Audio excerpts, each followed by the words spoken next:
ৰাজ্যৰ প্ৰান্তে প্ৰান্তে বানপানীৰ বিভীষিকা এতিয়াও আছে। এয়া চাওক ঘৰ বুৰি আছে বানপানীত। বিগ ব্ৰেকিং নিউজ আপোনালোকৰ ভিজুৱেল দৃশ্য দেখা আছো। বানপানীৰ মাজতে আহি গৈছে গজৰাজৰ মুক্তভাৱে বিচৰণ। এয়া চাওক প্ৰায় 150 পৰা 200 লৈকে আহিছে বুলি স্থানীয় ৰাইজৰ মতামত লৈ আমি ইয়াত দেখাই আছো আপোনাক। এয়া চাওক বিগ ব্ৰেকিং নিউজ।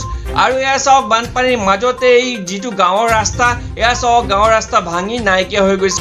এটা মাক আছে কেতিয়া আছে ৰাতি? আজি পৰহি কালি ৰাতিপুৱাই আছে ইয়াত। হাতীটো 150 আহিছে বুলি কোৱা, এতিয়া বৰ্তমান মাকে পৰকে আছে। Breaking news.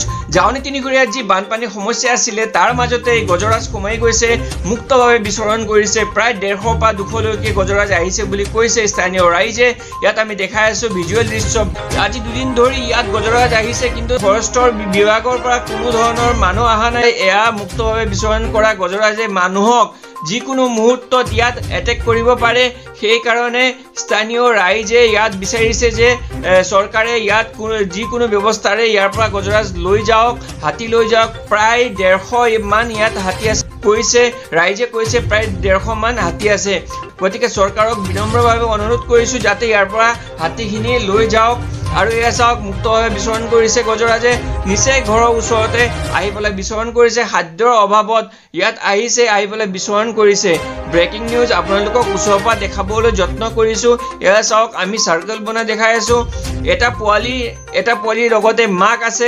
Breaking news. অৱশেষত পৰিত্ৰাণ পালে বানপানীত আবদ্ধ থকা, বানপানীত পীড়িত থকা ৰাইজে।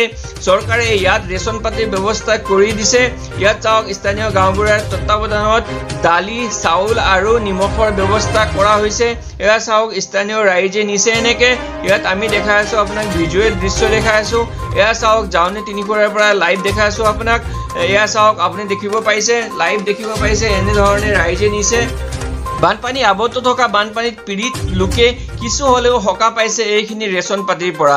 আৰু ইয়াৰ মাজতে ৰাইজৰ বিনম্ৰভাৱে অনুৰোধ যে যিখিনি বানপানীত আবদ্ধ থকা গৰু ম'হৰ কাৰণে যদি চৰকাৰে কিবা এটা দানা ব্যৱস্থা কৰি দিয়া হলে নথৈ আনন্দিত হল হয়। নিউজ ডেস্ক ৰিপৰ্ট, আকচুম গোৰ্খা লাইভ।